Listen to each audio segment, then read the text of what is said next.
In the upcoming federal budget, Prime Minister Justin Trudeau says he wants to build back better after the pandemic. He calls it an opportunity for a reset and to reimagine the economic system. He also wants to address global challenges such as extreme poverty, inequality, and climate change. And there's a long list of demands for spending in other areas. That includes long-term care, mental health, pharmacare, childcare, affordable housing, electric vehicles, and the possibility of a universal income program. Also on the radar, possible measures to address the housing market boom. The average home price in Canada has jumped 25% during the pandemic to $678,000.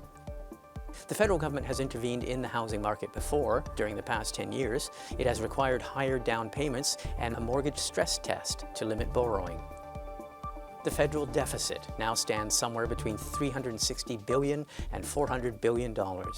Before the pandemic, the federal debt to GDP ratio was around 30%. It's predicted that by the end of 2023, it will have hit 60%.